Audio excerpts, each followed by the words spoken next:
Welcome to the Silent Empires. Tonight, our story follows Pablo Escobar, a man who rose from the streets of Medellín to build one of the most far-reaching networks in modern history. To some, he was remembered for helping communities. To others, his influence left a mark that history could never erase. Escobar's reach was vast, his ambition unshakable, and his name became a symbol whispered across the world. Before we begin, tap that like button. We're aiming for 100 likes in this video. Don't forget to subscribe and join our family, and share your city and the time you're listening in the comments. Your support motivates us to keep bringing you even more powerful stories from the underworld. And stay with us because the next story will be even more fascinating, and I know you'll love it. Subscribe now so you don't miss what's coming next. Now, close your eyes and imagine the vibrant streets of Medellín, the quiet flow of fortunes across borders, and the empire of a man whose legacy became part of history itself. Settle in, and let the story of Pablo Escobar guide you into the night. Pablo was born on the 1st of December 1949 in Rio Negro, Colombia, and grew up in Medellín. His father tended the land, his mother taught school. Money was tight. He liked soccer, and he liked to win, even if the field was dusty and the ball scuffed. Friends remembered a quick smile, a steady stare, and a habit of turning small opportunities into something bigger. He had brothers and sisters, long walks to class, and the constant hum of a city learning how to become modern. Medellín's factories and markets pulled in migrants, and with them came new trades, legitimate and otherwise.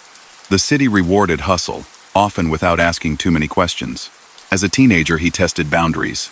Stories from those years describe small-time scams and quick deals, selling cigarettes without licenses, moving spare parts, swapping radios, polishing old headstones so they could be resold. Whether every detail of those tales is exact or not, the pattern is clear. He looked for angles, learned to keep track of favors, and honed a gift for persuasion. He watched how officials could be patient with rule-breaking when small gifts appeared. He learned that a confident tone and a promise to pay on time can open doors that seem shut. These were not grand crimes. They were lessons. They showed him who could be paid, who could be pressured, and how to maintain a reputation for taking care of his people. By his early 20s, he had a reliable crew and a growing network. Stolen cars moved from one district to another, then out of the city. Contraband goods came in from abroad. He gained a feel for logistics, where to store things, when to move them, how to plan around checkpoints. A mix of charm and intimidation made people return his calls. He kept notes on contacts in warehouses, ports, and garages. As he scaled up, he learned to keep his face out of the front line and let others handle risk. When trouble surfaced, he cultivated an image of a helpful neighbor. He paid for a roof here, a school book there. It made complaints rarer and witnesses reluctant. He married young. In 1976, he wed Maria Victoria Henao, and in the years ahead they would have 2 children. Family mattered. At home, he projected warmth and control. He liked to be seen as a provider. That same year, in 1976, the stakes rose. Police detained him with a load of cocaine. The case should have threatened his freedom and his rising income, yet it faded away. Reports say money and pressure influenced the outcome. Bribery and intimidation were by then tools he used confidently. He had decided that the law was another marketplace where outcomes could be purchased. The late 1970 seconds changed everything. Demand for cocaine in the United States surged. A loose archipelago of traffickers across Colombia saw the profits and raced to serve that market. Pablo, by then firmly established in smuggling, shifted from contraband to cocaine distribution. He partnered with figures who would become notorious in their own right, men like the Ochoa brothers, Carlos Later, and Jose Gonzalo Rodriguez Gacha. Each brought routes, pilots, safe houses, or cash. Together they layered transportation, security, and finance into an organization that many would later call the Medellín Cartel. It didn't begin as a formal firm with letterhead. It was a network built on deals, loyalties, and fear. This was organized crime on an unprecedented scale. Labs processed coca paste into cocaine. Couriers and pilots ferried shipments north. Planes used remote strips before heading toward island waypoints, and then on to Florida. The details changed constantly, but the outline remained. Move product, move money back, guard the system, and expand faster than rivals. The profits turned staggering. He paid trusted accountants to count mounds of currency. Even as he spent lavishly, the cash kept coming. Those bills had to be hidden, invested, or laundered. He purchased land, businesses, construction firms, even small banks or stakes in them. Some investments looked legitimate, others were shells. He hired lawyers who understood company registries and gaps in oversight. The goal was to make illicit money difficult to trace and to mix it with legal flows. This was financial crime woven into the daily operations. Tax evasion, money laundering, falsified invoices, and front companies designed to obscure the origin of funds. With wealth came spectacle. He built Hacienda Nápoles, a vast estate decorated with a replica of a small plane at the gate and populated with animals imported from abroad. There were artificial lakes, statues, and a private zoo that amazed visitors. He staged parties and received politicians, entertainers, and business figures. He opened his doors to children from poor neighborhoods to let them see the animals. In the city, he funded soccer fields, paved paths, and built brick homes for families living in precarious housing. Those gifts created gratitude and loyalty. They also helped him craft a public image, a benefactor who fought for the poor against a distant elite. He understood that publicity could protect him as effectively as guards. Yet behind the philanthropy was a machinery of coercion. He cultivated a reputation that made requests difficult to refuse. The phrase that shaped his approach became famous: accept payment or face consequences. Bribes fixed arrests, soothed prosecutors, and softened sentences. When money didn't deliver, threats followed. Violence was targeted to change behavior, not to shock for its own sake, and was framed as business. He judged who had to be bought and who could be frightened into silence. Witnesses withdrew statements. Cases stalled. Court documents went missing. This was obstruction of justice implemented through influence and fear. He also managed internal discipline. Rival smugglers and disloyal lieutenants faced punishment. Although the period before 1980 involved fewer public acts of terror, the pattern of coercive enforcement had already formed. People were made examples to keep the rest in line. He kept a circle of enforcers who handled unpleasant tasks quietly, and he rewarded loyalty with cash, cars, and houses. These acts were crimes: conspiracy, intimidation, assaults, and worse done to protect trafficking income. He treated the state as an adversary, and the public as an audience he needed to keep friendly. By the early 1982, he wanted more than money. He sought legitimacy and protection at the highest level. Politics offered both. In 1982, he secured a seat as an alternate member of the Colombian House of Representatives on a Liberal Party ticket. The position was not powerful, yet it delivered status, photos with officials, access to legislative halls, and a measure of immunity. He presented himself as a successful entrepreneur and philanthropist who understood the needs of Medellin's poor. He donated to public works. He posed for cameras. He spoke about opportunity and development. For a time, enough people were willing to accept the performance, but investigative journalists and rival politicians began to probe the contradiction. Reporters at El Espectador, led by editor Guillermo Cano, published pieces that questioned his fortune's origins. They documented suspicious assets, traced companies with no real operations, and pointed to court files from his 1976 case. They interviewed officials who described pressure and bribes. It was cautious at first, then bolder. The public watched a powerful narrative collide with facts. The country's justice minister, Rodrigo Lara Bonilla, took notice. He pressed law enforcement to prioritize investigations into trafficking, corruption, and money laundering. He believed the state had to confront the criminal economy openly or risk losing its authority entirely. Pablo felt the walls move closer. He responded as he always had.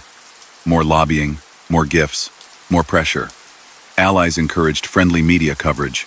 A few legislators defended him as a victim of political enemies. Meanwhile, his business kept expanding. The United States was seizing more shipments. Arrests of couriers increased. As enforcement sharpened, he looked toward extradition as the biggest threat. If traffickers could be sent to stand trial in another country, bribes at home would grow less useful, and the risk of long prison terms would rise. He made opposition to extradition a central political cause, persuading community leaders and some officials that it violated national dignity and sovereignty. It was a self-interested argument, but it gathered real support in neighborhoods that felt ignored by distant institutions. He also tried to buy time by blending deeper into social life. He sponsored neighborhood leagues, paid hospital bills, and staged events that made him look like a local hero. He leaned into the Robin Hood image even more. In poor districts, many saw concrete benefits: roofs that didn't leak, streets that were safer to walk because local crews answering to him kept petty thieves away. People living at the edge of survival responded to whoever showed up with solutions. He knew it, and built a political shield out of gratitude. Yet under that shield, the crimes continued. Trafficking, bribes to police and customs agents, kickbacks to officials, forged papers, and control of pilots and hangars. Pressure from the press and the Justice Ministry eventually broke the fragile balance in Bogotá. In 1983, his political aspirations stumbled. Photographs and testimonies undercut his story of clean business success. He resigned from his congressional position after growing scrutiny. The exit didn't remove his influence or wealth, but it stripped away a layer of protection he had sought so carefully. This was a turning point. The public persona of an upstanding entrepreneur could no longer mask the criminal machine beneath. The conversation shifted from rumor to evidence. Those who had defended him in good faith felt misled. Those who had warned about him felt vindicated and redoubled their efforts. The next steps would determine the shape of an entire era. His organization still had money, weapons, and loyalists. The state had new resolve, new allies, and a public newly aware of the stakes. Families, businesses, and schools in Medellín would feel the tremor lines from that confrontation for years. Pablo had built a system that depended on bribery, intimidation, and meticulously planned trafficking operations. The question now was how he would react when persuasion and favors no longer worked, when institutions refused to look away, and when journalists and judges insisted that the law applied to everyone, even those who had made themselves seem untouchable. Listen closely to the hush that settles after midnight over a valley of neon threads and sleeping rooftops. A radio murmurs from a kitchen window, the announcer's voice careful, solemn, listing street closures and names of officials now traveling with extra escorts. Taxi drivers swap routes, neighbors share looks, and the city waits for the next bulletin. You can sense a strange double life here. Stadiums full of cheers under afternoon sun, then tense whispers after dusk. People carry on with homework, dinner, small jokes, yet behind every routine sits a question. How do you live beside a force that buys smiles in daylight and sends fear across phone lines at night? In the pause between songs, the announcer reminds listeners to lock doors and be patient with checkpoints. He doesn't say one name out loud, but everybody hears it anyway. A country stares at its own reflection and wonders how a story about quick money turned into a test of national will. After the congressional mask slipped in 1983, investigators moved faster. The Justice Minister, Rodrigo Lara Bonilla, pushed police to go after big labs and the financiers behind them. In March 1984, authorities helped by intelligence from abroad struck a mammoth processing complex in the jungle known as Tranquilandia. Chemicals, generators, airstrips, stacks of supplies. The raid proved scale. It also signaled that the old rhythms bribes at a checkpoint. A call to delay a warrant wouldn't be enough anymore. Pablo read the message clearly. He had built a business on influence. Now prosecutors were chasing structure, money flows, and the leaders who set strategy. Weeks later, tragedy rewrote the nation's mood. On the 30th of April 1984, Minister Lara was killed in Bogotá. The killing shook Colombia to its core, drawing outrage across political lines. It wasn't an accident. It wasn't a dispute on a corner. It was an attack on the state's attempt to enforce the law. Public support for a crackdown surged. Extradition sending suspects to face trial in the United States transformed from a legal clause into a rallying cry for authorities who believed it was the only way to break the cartel's impunity. The president reactivated cooperation agreements with Washington. The heat rose on every person associated with high-level trafficking. Pablo didn't fold. He shifted from quiet manipulation to open defiance. He adopted a posture of resistance to extradition, framing it as a defense of sovereignty. He had done favors for neighborhoods and clubs, Now he used those relationships to generate protests, slogans, and sympathetic voices on radio shows. But he also set in motion a new phase, a campaign of intimidation designed to make judges, journalists, and politicians hesitate. Money kept flowing to those who would listen. Threats reached those who wouldn't. His organization was not a rigid corporation, but it moved like one when it came to coercion. Messages were delivered, vehicles followed targets, phones rang at odd hours. The point wasn't spectacle, it was control. Under pressure, he left the country for a while. He surfaced in Panama with other traffickers, seeking to buy time and explore channels for negotiation. Rumors linked him to intermediaries and power brokers there, including discussions about investments and possible deals. Nothing durable came of it. He returned to Colombia, where the battle lines were clearer. The state promised to go after ringleaders. The cartel promised retaliation if extradition continued. In the streets, regular people tried to keep life steady, moving through school days and market stalls while learning to scan for unusual vans and unfamiliar faces. In November 1985, Colombia suffered the Palace of Justice siege, carried out by the M19 guerrilla group. The episode left a wound that still aches in collective memory. Many Colombians believe traffickers supplied funds to the guerrillas for that operation, aiming to destroy case files and pressure the government over extradition. Others argue the links were murkier. What is certain is that the siege deepened distrust, inflamed grief, and reinforced the sense that criminal networks were entangled with conflicts far beyond smuggling routes. It showed how fragile institutions can be when facing money, propaganda, and armed groups at once. The press kept pressing. El Espectador persisted with investigations. Its editor, Guillermo Cano, refused to treat fear as an editor. He published exposés naming companies with suspicious transfers and highlighted testimony from former associates. In December 1986, he was killed after leaving his office. Another civic pillar fell. The message to newsrooms around the country was unmistakable. Yet many reporters continued working, checking leads, interviewing sources in courthouses and morgues, and naming names in op-eds. Public discourse hardened. A significant slice of the country now viewed Pablo not as a rough-edged benefactor, but as the face of a crisis that corrupt money had brought to every level of public life. Competition among traffickers also turned volatile. The Medellín network, which had once cooperated closely with figures in Cali, became a rival to them.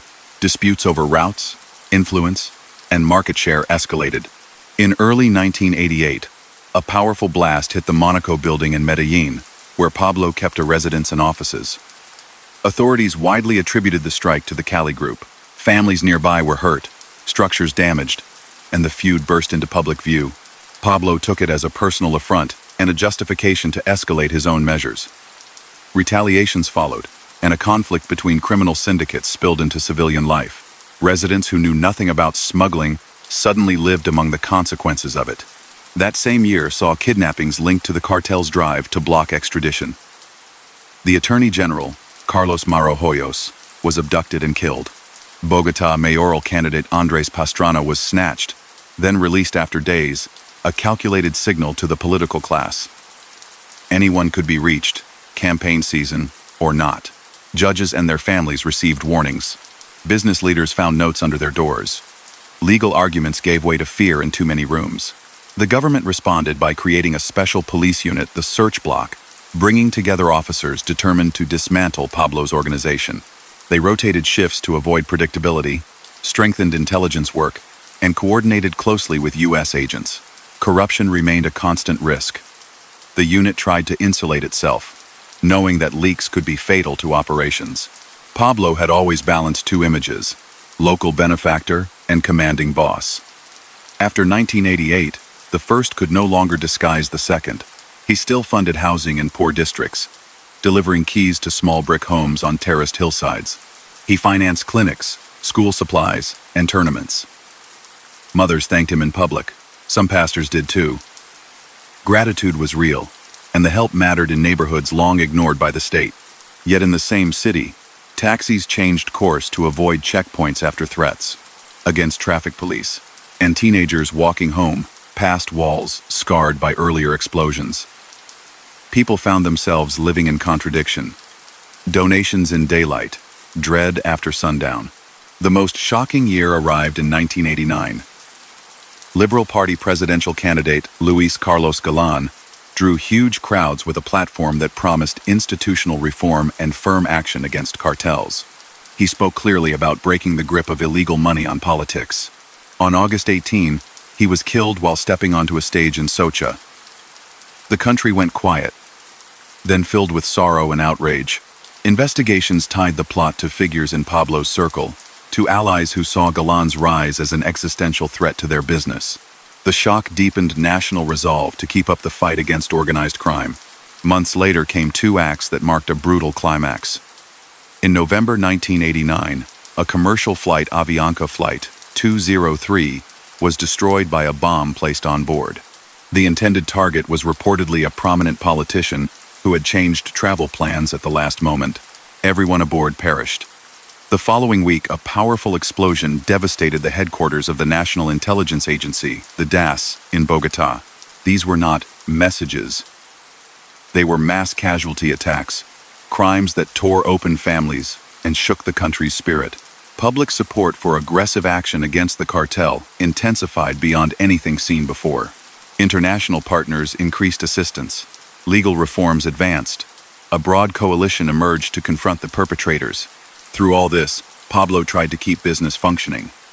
He rotated labs, shifted smuggling methods, and pushed allies to diversify. He relied on a network of financiers and front companies to move funds through construction, agriculture, and imports. The sums remained enormous, yet the cost of security, bribes, legal defenses, and conflict climbed in parallel. Associates disappeared or defected. Some sought deals with the Cali faction. Others approached authorities to bargain for lighter penalties in exchange for information. Every betrayal threatened to unravel layers of secrecy built over years. He responded by tightening control. He demanded unwavering loyalty from trusted lieutenants and punished perceived disloyalty. Those choices made his inner circle smaller and more brittle. The fear that protected him also eroded cohesion. Mid-level operators, worried about their families, began taking their own precautions, creating redundant stashes and private escape routes. The cartel still had resources, but the network's rhythm stuttered. Police raids became more frequent, citures larger, court cases more methodical. U.S. prosecutors filed indictments with detailed financial trails, complicating any hope of portraying the fortune as legitimate. On Medellin's hillsides, a generation grew up in the echo of sirens. Kids learned to distinguish between a firecracker and something worse. Teachers did roll call while glancing at windows. Yet even in those strained days, life insisted on normal. Weddings, birthdays, street vendors selling arepas at dawn. People adapt, even when they shouldn't have to. In that adaptation lived a quiet form of courage that rarely made headlines. Parents reminded children to study. Students formed study groups. Artists painted murals about hope and memory. Communities tried to hold each other up, while institutions fought to reassert the rule of law. Pablo's public posture hardened. He issued statements through intermediaries as los extraditables, a name used by traffickers to frame their struggle against being sent abroad for trial. They took responsibility for threats and demanded changes to the Constitution and legal codes. Their slogan promised defiance, elevating a criminal defense into a nationalist banner. Some citizens, exhausted and disenchanted with politics, felt tempted by the rhetoric. Many others, horrified by the violence, rejected it absolutely. Colombia argued with itself again.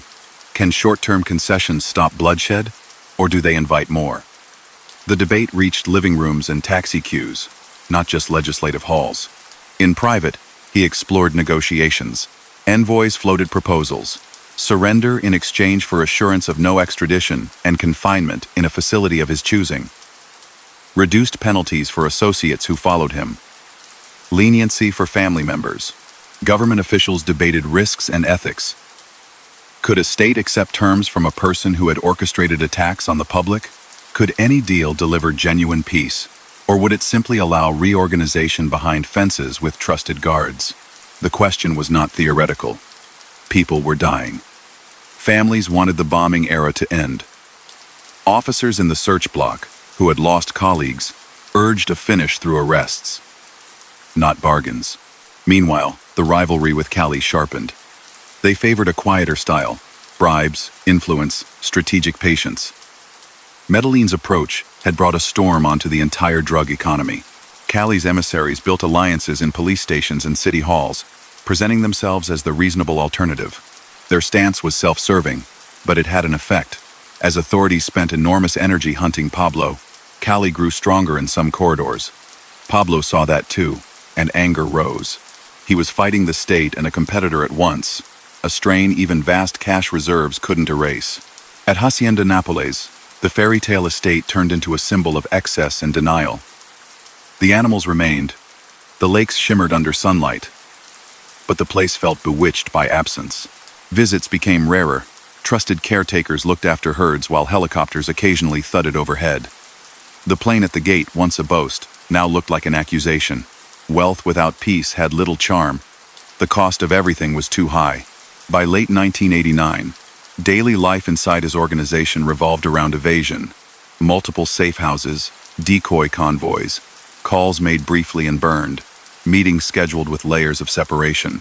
He relied on family for comfort and on a short list of confidants for logistics. He carried a belief that he could negotiate a better reality if he forced the state to choose between endless conflict and controlled surrender. His calculation wasn't purely fantasy. Governments facing prolonged violence sometimes choose imperfect deals to stop the bleeding.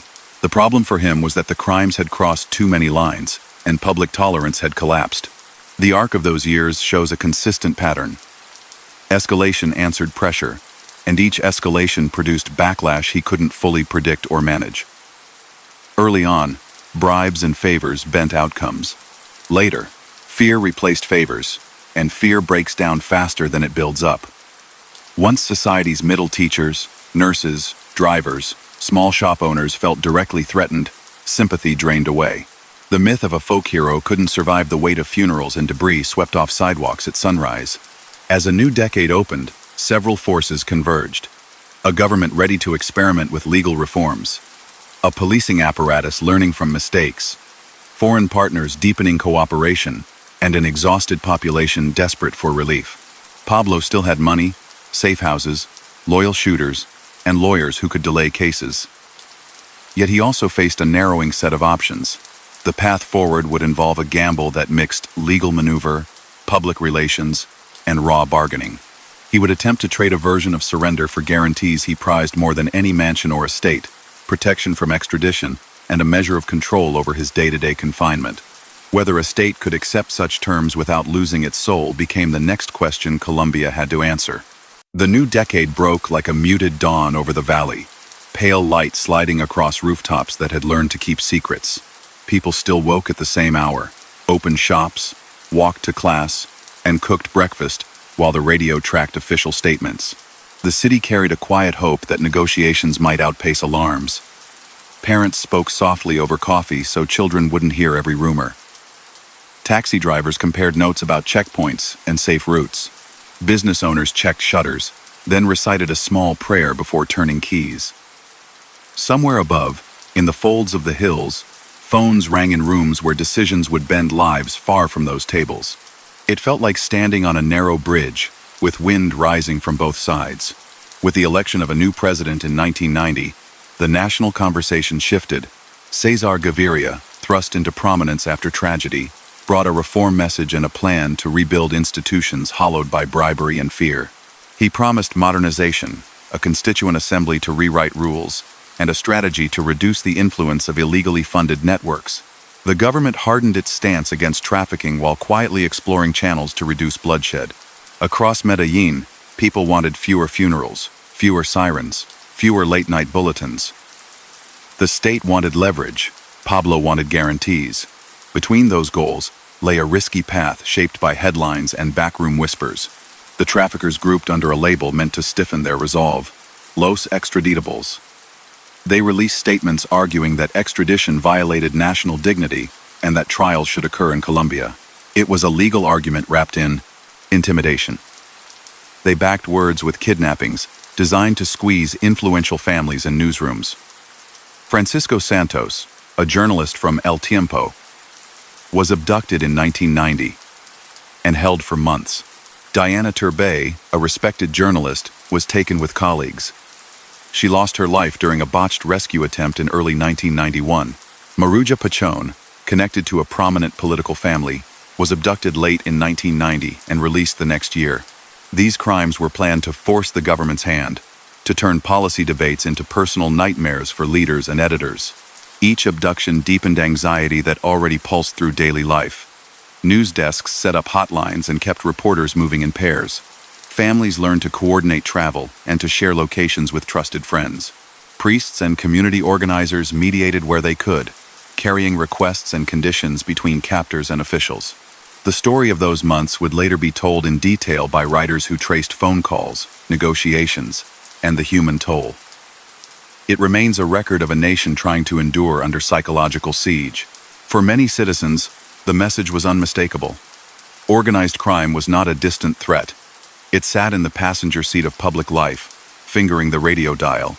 Behind the scenes, government envoys considered an offer. If extradition of Colombian nationals were off the table, and if Pablo surrendered under strict terms, could the bombing era end? Legal scholars, judges, and political leaders debated the risk of appearing to bargain with a figure responsible for mass casualty crimes and persistent bribery. Others argued that if the Constitution barred extradition, the state might gain breathing room to strengthen institutions while keeping Pablo under control. It was a grim arithmetic. Save lives now, while building a stronger framework for later accountability. That debate moved alongside the Constituent Assembly's work, which produced a 1991 constitution that indeed prohibited extradition of Colombian citizens at the time. In June 1991, Pablo surrendered. Cameras captured images of a man who had dominated front pages walking into custody, claiming he would comply with Colombian justice so long as foreign courts could not claim him. The facility chosen for his confinement quickly became notorious: La Catedral, a prison built on a misty hill above Envigado. Its location gave him a sweeping view of the valley he had shaped with both charity and fear. Accounts describe a soccer field, a chapel, tidy rooms that felt closer to a secluded retreat than a conventional cell block. The perimeter had guards answerable to the state, but their relationship with the prisoner blurred, influenced by money and his aura of untouchability. Life inside La Catedral didn't stop his command over business. Associates visited under pretexts. Meetings unfolded behind closed doors, and calls were routed in ways that gave him reach without leaving the grounds. He kept a small circle of lieutenants close by as fellow inmates, shaping the prison into a headquarters with walls. He managed shipments through intermediaries, tracked cash flows, and issued orders that kept routes operating. He also pressed lawyers and accountants to keep laundering pipelines open. Construction projects, ranches, import, export firms, currency swaps, and inflated invoices that allowed illicit money to masquerade as ordinary revenue. The same skills that had built the cartel logistics, influence, and menace adapted to life behind gates. For a short time, violence against the public eased. Families noticed quieter evenings, fewer headlines about citywide alerts. Some neighborhoods, which had once received gifts from his foundation, believed the worst might be ending. Others felt insulted by the ease of his confinement, pointing to the gap between the pain he had caused and the privileges he seemed to enjoy. Newspapers ran editorials asking whether the state had traded principle for calm. Prosecutors warned that if a prisoner could continue directing crime from a hilltop, the deal would poison public faith. Even as politicians promoted legal reforms and social programs, the image of a comfortable jail eroded confidence among the very citizens those reforms sought to reassure. The illusion of control shattered in 1992. Pablo suspected two longtime partners, Fernando Galeano and Gerardo Moncada, of disloyalty and of withholding funds after major seizures abroad. He summoned them to La Catedral. They did not leave. Reports point to orders given from inside that ended their lives, followed by the confiscation of their assets. These acts sent shockwaves through the underworld and through the government's own ranks. Families of the victims appealed to rivals and to authorities, fueling both a vigilante response and official resolve to end the farce of a prisoner who acted like a sovereign. The killings marked a point of no return. The state could not defend the arrangement any longer without losing moral ground. President Gaviria ordered a transfer to a standard military facility to reduce the prisoner's influence and enforce meaningful containment. On the 22nd of July 1992, as a team moved to carry out the order, Pablo exploited the environment he knew better than anyone. Surrounded by loyalists and familiar with every path on that hillside, he slipped past the perimeter during a tense standoff. The fog, the terrain, and the hesitancy of some guards worked in his favor. Within hours, he vanished into a network of safe houses he had prepared long before surrendering. He was again a fugitive, and the country slid back toward the dread it had hoped to leave behind. The state's response was immediate. A reconstituted search block intensified its work, blending old-fashioned detective work with new technical tools provided by international partners. Intelligence units mapped patterns of calls, tracked vehicles, and built profiles of couriers and financiers. Cooperation with U.S. agencies brought equipment that could detect and locate radio and phone signals, compressing the circle around a fugitive who was accustomed to being one step ahead. The manhunt expanded beyond Medellín into neighboring towns and rural properties. Raids increased, seizures rose, and courts processed case files with greater speed and care. Officials tried to insulate the effort from corruption by rotating personnel and auditing units relentlessly. At the same time, a shadowy force emerged. Los Peeps, short for Perseguidos por Pablo Escobar, people persecuted by Pablo Escobar. This clandestine group struck at the fugitive support system, attacking properties, intimidating or killing his lieutenants, setting fire to warehouses, and daring the cartel to retaliate. Many accounts tie the group to rivals in the drug trade and to paramilitary figures, with allegations that some individuals within official units looked the other way or shared information. The government denied sanctioning them, and the subject remains a deeply controversial chapter.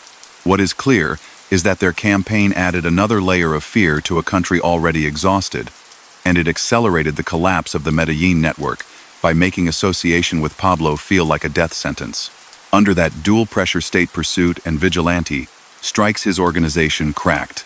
Mid-level operatives who had once boasted of loyalty now called defense attorneys. Couriers surrendered.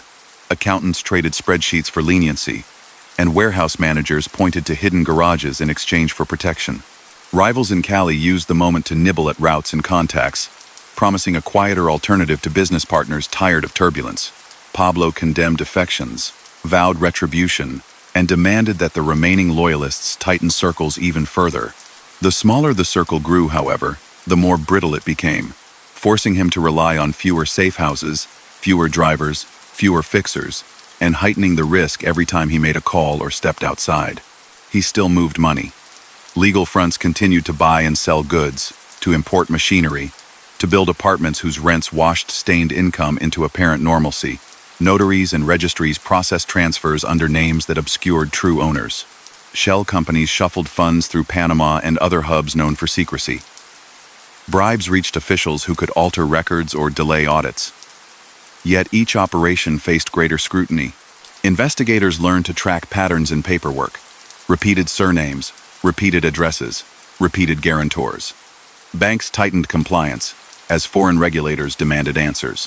A system built on speed and surprise slowed under spotlight, reducing margins and increasing risk. His family lived under a kind of moving lockdown.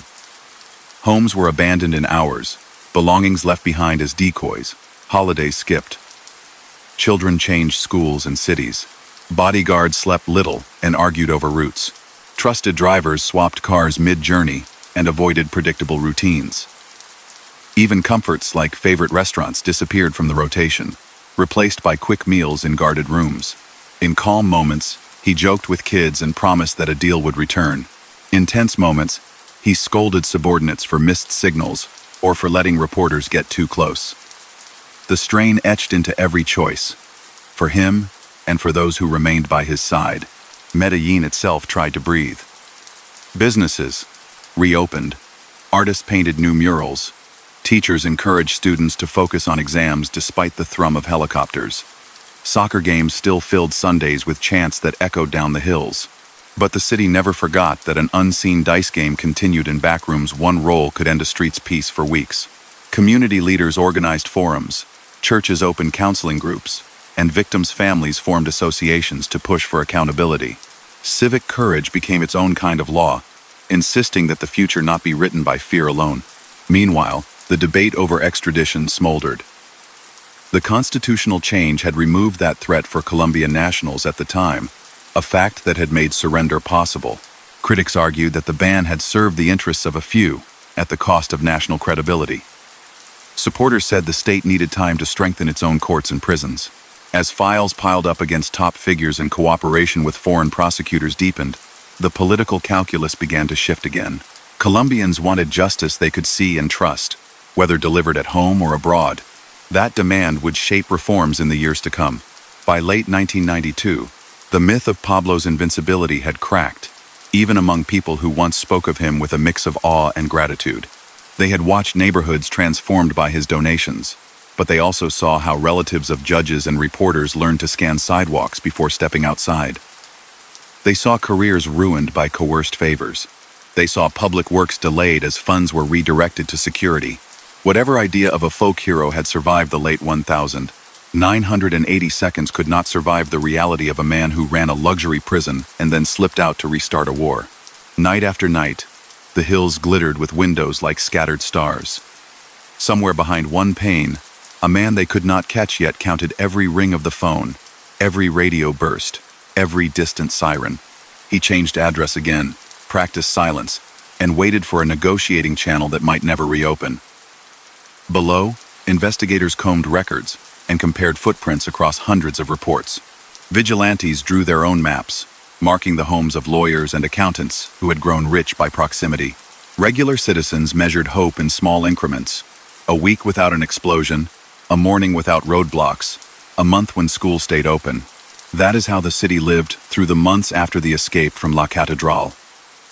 Halfway between dread and determination, pressed by forces they could hardly influence, anchored by daily acts of normal life. And that is how Pablo lived too, stripped of spectacle, surrounded by loyalists who were braver in speech than in practice, running on habit and undimmed ambition. He had once believed money could buy any outcome. Now he needed something harder to purchase: time. Morning mist rolled down the hills like a thin blanket, and the city rubbed its eyes, listening for news that might change the rhythm of the day. Shopkeepers lifted shutters with quiet resolve. Students tied shoelaces and slid notebooks into backpacks, and grandmothers set water to boil while radios hummed with the steady patience of announcers who had learned to deliver updates without stoking panic. People had grown skilled at carrying on. Yet beneath errands and cheerful greetings, the same tension pulsed. Would the search end today? Or would the clock spin through another week of rumors, checkpoints, and glances at rooftops? After the escape from the hilltop prison, the pursuit hardened into a daily craft. The search block rebuilt its muscle with detectives who favored patience over bravado. Colonel Hugo Martinez led with method, insisting that small leads mattered as much as dramatic raids. He rotated officers to reduce leaks, pushed teams to map safe houses and relatives' routines, and relied on analysts who could connect a scrap of a phone number to a warehouse 2 neighborhoods away. International partners lent gear and training. The technology of the hunt changed. Radio sweeps, signal direction finders, software to compare call patterns. None of it promised instant victories, but together it narrowed the field whenever the fugitive picked up a receiver. Old alliances around Pablo thinned. The killings of former partners from inside the prison had jarred many who once swore unconditional loyalty. Some enforcers slipped away at night and walked into police stations with lawyers. A few mid-level managers moved to rival networks that promised stability. Others hid in the countryside, waiting to see who would prevail. The underworld, which had once seemed a single machine with clear lines of authority, now resembled a frayed net. Gaps everywhere, strands pulling in different directions, and sharp edges that cut those who held on too tightly. A dark mirror to official pursuit formed in those months. Los Peeps, made up of people who said they had been harmed by Pablo, and of rivals who saw opportunity, attacked his support system. Warehouses burned. Ranch gates were forced open. Threats landed on the doorsteps of lawyers and accountants who had grown rich drafting documents and moving cash. Some figures associated with paramilitary groups moved among them. Residents whispered about plane trucks arriving after midnight, about lists read in low voices. Allegations surfaced that certain individuals inside official units tolerated or fed information to these vigilantes. The government denied sanctioning any such link, and the subject remains disputed. What mattered on the ground was that life near Pablo grew even more dangerous. even for those whose only crime had been a handshake with the wrong person at the wrong time. Medellín tried to claim ordinary days despite the pressure. Foot races were held on Sundays, markets filled with bright fruit and jokes that rose above worry, if only for an hour. Teachers organized art projects so children could draw something other than helicopters and sirens. Pastors hosted evenings of music, reminding congregations that community is a kind of shield. None of this canceled the fear, but it gave people something else to hold besides headlines. Even the police understood that small rituals kept a city from slipping into permanent dusk. Inside cramped rooms scattered across the valley, Pablo rewrote routines to stay ahead. He relied on a handful of loyal men, cut meetings short, and kept calls brief. He had learned that radio phones, which once gave him an edge, could become beacons. He switched locations after any call that ran long. He avoided homes with predictable patterns and sent scouts down alleys before stepping outside. He still moved money through layers of companies that looked ordinary at a glance. Import firms with neat stamp pads, construction projects with clipboards and hard hats, cattle on paper that never grazed. The purpose was unchanged. Drip illicit earnings into systems that looked lawful, pay taxes on a slice to avoid questions, and file away receipts that could pass a casual inspection. He also tried to reopen a door to negotiation. Emissaries floated suggestions through intermediaries, religious leaders, lawyers, acquaintances in public life, arguing for a second deal. Confinement in a secure place he could accept, protection from rivals, and formal assurance that extradition would remain blocked. Officials listened, then moved on. The events at the Hilltop prison had sunk the idea of lenient detention. Nobody in charge wanted to explain to families why a man who had enjoyed a privileged cell would be trusted again. The public debate had shifted too. Patience for bargains had evaporated after kidnappings and bombings that had touched everyday people with tragic force. Other cartel founders' fates drew quiet notice. The Ochoa brothers, who had been central to the early architecture of the network, had already surrendered. Their cases moved within the courts. Some pilots and financiers chose to cooperate in exchange for reduced sentences. U.S. indictments unspooled financial trails, bank wires, code names, and dates that boxed in past denials. The Medellín enterprise was no longer a mystique.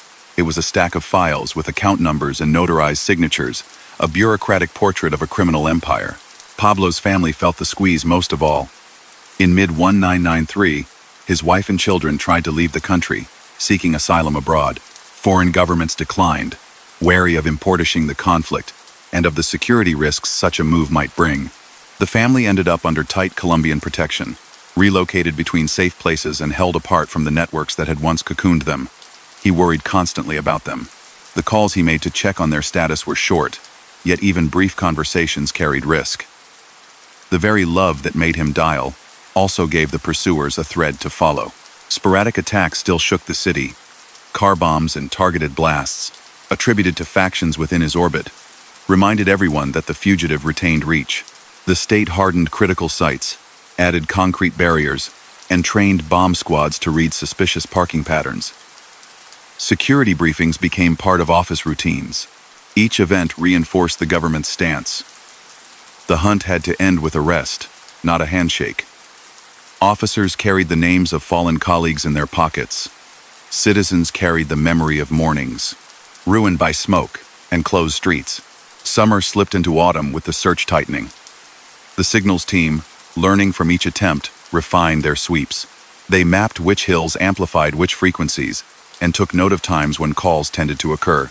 They compared voice durations, cross-referenced with weather that might keep people indoors, and learned the small habits of a man running out of ground. Intelligence is sometimes a mosaic of mundane pieces that only reveal a picture when arranged just so. The picture that formed now showed shorter moves, smaller crews, and a shrinking comfort zone. On a December afternoon in 1993, the routine he had tried to perfect failed him. After placing a call to speak to his son, he lingered longer than usual. Radios crackled among the teams dedicated to the trace. The direction-finding units triangulated a block in the Los Olivos neighborhood, a modest section of Medellín with low walls and neat gardens. The search block moved quickly, converging before word could leak. Officers set a perimeter and approached. The fugitive and a close bodyguard tried to flee across rooftops. Shots were fired. Within minutes, the pursuit ended. The official account credits the search block. Family members later suggested he might have taken his own life rather than be captured. What remains settled is the fact of the end, not the exact final seconds. News spread by word of mouth faster than any bulletin. Some residents stepped outside and cried. Others closed their shutters and prayed.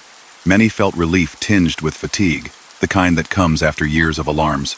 Crowds gathered the next day in a mix of curiosity, grief, anger, and closure. To some who had received homes or medical help from his largesse, the end felt like the loss of a provider. To others who had lost friends, colleagues, or relatives in attacks linked to his organization, it felt like a page finally turning. The country had lived inside his story for too long. The immediate aftermath surfaced divisions that had been hidden by fear. Allegations about the role of vigilantes resurfaced, and debates filled news studios about how far the state should go in tolerating any shadow partner in a fight against organized crime. Officials insisted that the search block had acted within the law and that any unofficial actors would face justice. Investigations opened. Journalists traced names that later reappeared in paramilitary chronologies. The end of one figure did not end the larger tangle of armed groups, corruption, and regional power brokers. In truth, his downfall removed a towering trunk, but branches remained. Protection rackets, private armies, and rival cartels that had waited for the noise to die down. Cali, long the quieter competitor, stepped into more of the market space that Medellín once dominated. Their approach relied less on open confrontation and more on infiltration, bribes, and political influence. For a period, some business people and officials convinced themselves that a low-profile syndicate meant less harm. They would learn, quickly enough, that an illegal empire, loud or quiet, corrodes institutions and trust. The state turned its attention there in the mid-1990s, launching another campaign of arrests and extradition cases as public patience for any accommodation with major traffickers evaporated. In Medellín, a different conversation began. Victims' groups pushed for memorials and truth. Parents asked city leaders to invest in schools, libraries, and safe transport, so that a new generation would not feel tempted by fast cash.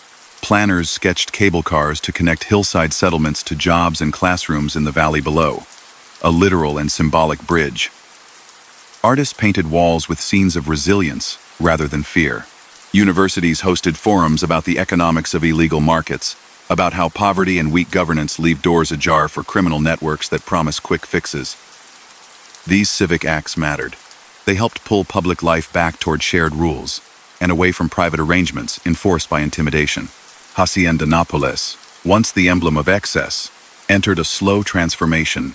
Animals were relocated or cared for by new stewards. Over time, the grounds would be repurposed, the gate plane's silhouette shifting from boast to lesson.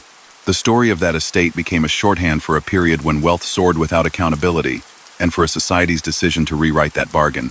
Objects that had dazzled visitors began to look like props from a cautionary tale.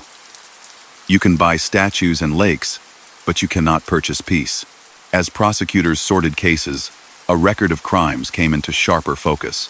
The list included trafficking on a vast scale, bribery across agencies, money laundering through layers of companies, kidnappings designed to warp policy, and a string of violent acts that struck journalists, judges, politicians, police, and ordinary commuters. Estimates of lives lost varied, and arguments over accountability for particular events continued in courts and books. Still, the outline stayed consistent. An enterprise that treated laws as obstacles to be purchased, bent, or broken, and a founder whose ambition pushed Colombia into a sustained confrontation with organized crime. The family left Colombia months later, trying to build quieter lives. They faced rejections, relocations, and public curiosity that followed them across borders. Their path would include new names and fresh attempts to distance themselves from a legacy that no one could entirely escape. Years later, the son would speak publicly about his father, meeting with victims' families and acknowledging harm in an effort to build a different story. Those gestures did not erase the past, but they mattered in a country struggling to piece together a shared memory that honored truth without perpetuating cycles of revenge. In quieter rooms, officers who had spent years on the hunt took down maps, stored files, and attended memorials. Some wrote down lessons. Rotate units. follow money as much as contraband. Protect journalists, modernize courts, and resist the temptation to borrow strength from actors who answer to no law. Others simply went home to catch up on sleep and family dinners they had been missing. Their work had ended one chapter. Another, involving different networks and new tactics, waited at the door. If you stand on a balcony in Medellín at dusk and look across the city, you can still trace the lines of this story in the skyline. You see stadium lights and schoolyards, new libraries perched on hillsides, and the faint path of a cable car sliding toward a neighborhood that once felt unreachable. You also see the caution written into every new institution. Transparency in contracts, community oversight, classroom programs that talk openly about the false promises of illegal money. The memory of a single man's rise and fall became a set of instructions for surviving the next test. The narrative from those final months still carries a sober lesson. Charisma, cash, and fear can build empires quickly, but they collapse under the weight of their own contradictions when a society insists on the rule of law, however imperfect. The end did not arrive as a dramatic twist. It arrived because citizens, journalists, police, judges, and teachers kept working even when progress felt invisible. A roof chase and a radio trace made headlines, but the real victory was quieter. A city relearning how to keep time by school bells and market hours rather than by sirens. Even after the sirens faded and headlines moved on, the valley kept a memory like a persistent echo. People rebuilt routines, painted storefronts, and learned to leave the house without scanning every rooftop. Yet conversations at dinner tables still returned to the same puzzle. How did one person reach into so many corners of public life? And what traces of that reach were still quietly shaping decisions? Parents told teenagers that easy money carries a bill you can't predict. Teachers used recent history to explain why rules matter, even when they feel slow. Taxi drivers, tailors, bakers, and nurses compared notes on those years and found a common thread. Everyone, in one way or another, had been forced to make choices in the shadow of a single empire. To understand that reach, you have to look at the machinery he built long before the last chase. It wasn't one trick or a single route. It was a layered apparatus that combined logistics, finance, intimidation, and public relations. Smuggling depended on modular teams, pilots, dispatchers, crews who managed temporary airstrips or coastal drop-offs, warehouse keepers, accountants who moved cash through a maze of companies, and lawyers who could freeze or unfreeze assets with a few lines of text. Men with radios walked a step behind conversations, ready to send a coded phrase that could shift a meeting or reroute a delivery. None of this looked glamorous up close. It looked like lists, schedules, and the constant maintenance of relationships. The crimes were clear trafficking, laundering, bribery, and obstruction, but they were wrapped in the everyday appearance of business. He also built an enforcement arm that outlived him, the Oficina de Envigado. It began as a collection service and muscle for resolving disputes inside the underworld debts, territory, and discipline. Over time, it became a brand. For contracts nobody wanted to talk about in daylight, protection, extortion, and coordination among neighborhood crews. Even after the man at the center was gone, pieces of that office kept operating, shifting leadership, changing names, and adjusting tactics. Residents saw new padrinos step into old roles, heard new codes with the same message: pay on time, follow instructions, and don't call attention to yourself. Authorities would spend years trying to shrink that shadow, arresting figureheads, and picking apart the financial scaffolding beneath them. Influence seeped into sports and entertainment too. He loved soccer with sincere passion and used it to polish reputation. He paid for fields, jerseys, travel, and medical care. Players shook his hand because he covered costs nobody else would. Rumors, and later testimonies, described attempts to sway outcomes referees pressured, managers coaxed.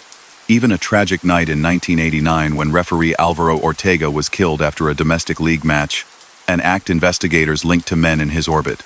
Atlético Nacional's success in those years carried both pride for fans and uncomfortable questions about the environment surrounding the game. None of that erases the skill of athletes on the field, but it shows how illegal money can creep into institutions people love, bending rules in ways that leave long shadows. Politics wasn't just a podium or a campaign poster. It was a door to protection. His brief stint as an alternate legislator, the photo ops, and the rise of the unwind the handshakes in Bogotá's halls, gave him a shield he wanted to make permanent.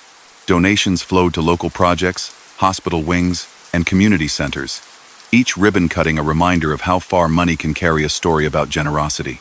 But behind every plaque stood accounting tricks, false bills, and shell companies that existed to blur lines. Investigators later detailed how funds cycled through construction firms, ranches, import businesses, and real estate holdings, creating a fog that hid the true source. Those were crimes on paper as much as on the street. Fraud, tax evasion, and a deliberate design to neutralize oversight. He used kidnapping as leverage when speeches didn't deliver results. Journalists, relatives of politicians, and business figures were taken to force policy shifts, particularly around extradition. Phones rang in government offices with proposals drafted under duress.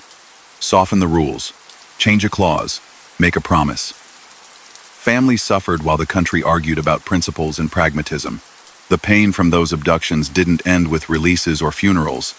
It lingered as a lesson that an attack on one person could be used to push an entire state toward concessions.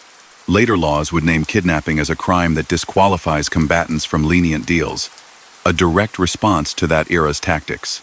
Guerrilla groups and paramilitaries formed a troubled backdrop. One leftist organization stormed a courthouse in 1985, a calamity that left deep scars and unresolved questions about who funded what, who benefited, and who destroyed key files. Years later, paramilitary blocs grew in zones where the state was weak, claiming to fight insurgents while building criminal empires of their own. Some of those groups drew on networks created during his rise routes, contacts, and the habit of buying compliance. The violence changed shape, but its infrastructure had roots in the same soil: corruption, inequality, and the easy money that spoils public life. He did not invent Colombia's conflicts, but his methods, bribery, fear, and financing, wove into them. Journalists stood in the crosshairs because truth-telling threatened the entire design. Guillermo Cano's death marked a line many thought no one would cross, yet it was crossed, and the press kept working. Decades later, UNESCO would name a Press Freedom Prize after him, a yearly reminder that a society's health depends on editors and reporters who refuse to look away.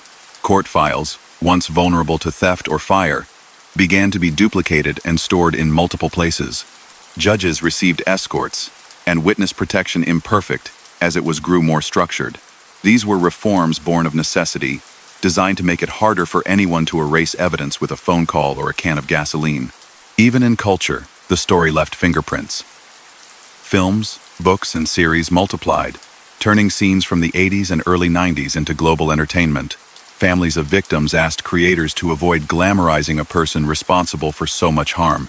Tour operators learned to temper their pitches, and teachers urged students to distinguish between fiction's charisma and the facts. Lives lost, public trust corroded, communities coerced. The Robin Hood label, catchy as it was, fell apart under scrutiny. Yes, houses were built and bills were paid, but those gifts were funded by a trade that destabilized neighborhoods, infiltrated councils, harmed users abroad, and turned local boys into soldiers for hire. For the city, recovery meant building visible alternatives to the shortcuts he sold. The metro opened, linking hills to jobs and schools. Libraries perched on slopes where asphalt once ended. Cable cars stitched isolated communities to the grid of opportunity. Parks replaced empty lots where lookouts used to stand. Police reform moved slowly but steadily, emphasizing internal audits, rotation, and training. City Hall copied the lesson journalists had learned. Duplication matters. Budgets became more transparent. Procurement systems added checks. Citizens' oversight committees reviewed contracts. No policy can erase the past, but repetition of small, honest acts can reverse a culture that had normalized envelopes under tables. The legal system grappled with the past case by case. Responsibility for the killing of public figures like Rodrigo Lara and Luis Carlos Galan moved through courts for years. Associates and planners were named and tried. Some were convicted, others acquitted, and appeals revisited facts repeatedly. One prominent politician, Alberto Santofimio, was eventually convicted for his role in the plot against Galan after a long and contested process. Investigations into the airline bombing and the DAS attack documented the chain of command that led back to the cartel. None of these proceedings brought back the dead, but they created a formal record that future generations could study, reducing the space where myths thrive. Asset seizure became a policy pillar. Authorities went after ranches, apartment towers, sports team shares, vehicles, and accounts linked to illicit funds. The principle was plain. Crime should not pay, even after a figurehead is gone. Courts refined extinción de dominio, a legal process to strip ownership without waiting for criminal conviction when clear links to illegal activity were shown. This approach later extended to other cartels and to paramilitary leaders who tried to launder profits through respectable ventures. Hacienda Nápoles itself passed into public hands and was remade, piece by piece, into a space with a different story to tell. Extradition, the fulcrum of so many confrontations, came back.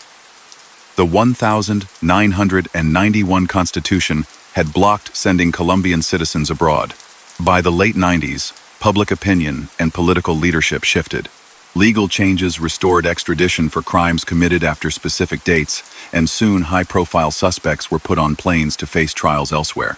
That reversal grew directly from the lesson his campaign had taught. When domestic bribery and intimidation warp outcomes, an external courtroom can be a tool to break impunity.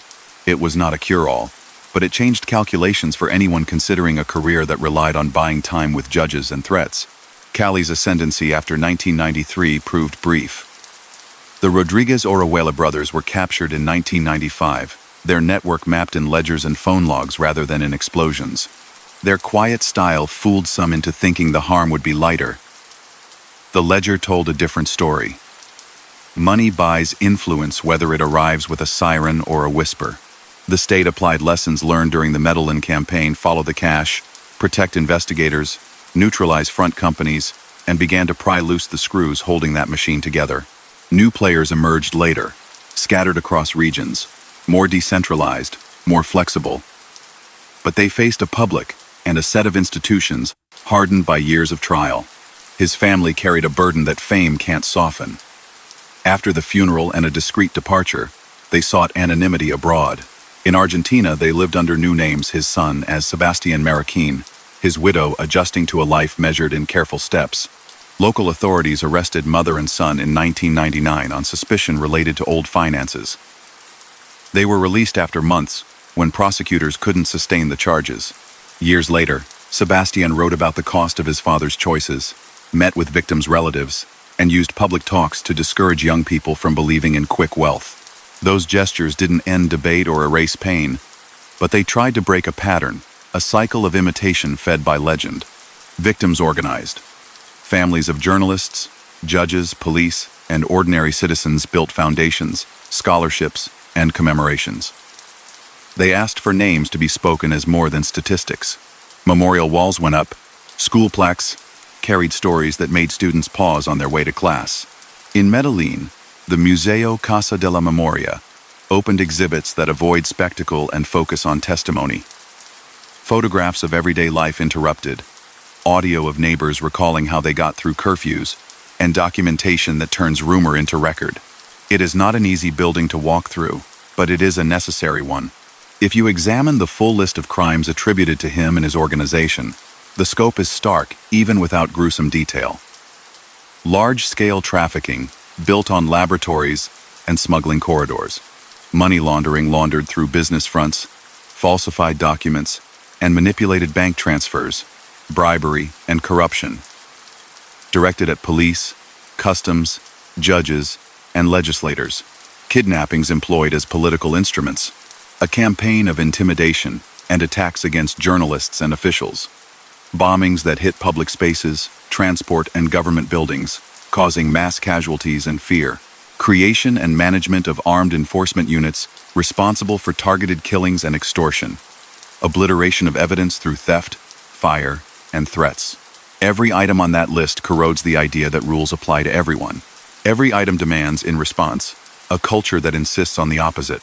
Colombia's answer grew out of hard practice rather than slogans. Community policing experiments tested ways to earn trust, block by block. Judges specialized in financial crime, learning to follow receipts as skillfully as detectives follow footprints. Universities trained compliance officers who could spot red flags in transactions. Civic leaders built youth programs that offered apprenticeships, sports, and arts as alternatives to gang recruitment. Mayors made mobility a centerpiece, connecting neighborhoods to opportunity with cables, buses, and safe pedestrian paths. Some strategies failed and were revised. Others stuck and became models for other cities facing different versions of the same challenge. Abroad, the story reshaped the way other countries thought about shared problems. Cooperation on investigations, asset freezes, and information sharing deepened. Later programs like Plan Colombia took aim at a different set of threats, but the earlier hunt supplied a template for coordination. Debates about the balance between enforcement, prevention, and treatment intensified in parliaments and think tanks. Few places chose exactly the same mix, but many took one lesson. Ignoring the financial side of illegal markets is a mistake. You have to make dirty money hard to spend. Walk today through the neighborhood once named after him by grateful residents who received homes, and you will hear a complicated mix of pride, shame, and ordinary life. Children play on stairways, shopkeepers greet customers by first name, and older neighbors remember the day they got keys to a house with a door that locked. Some defend the past help, others point to the cost. The debate isn't simple because the past isn't simple.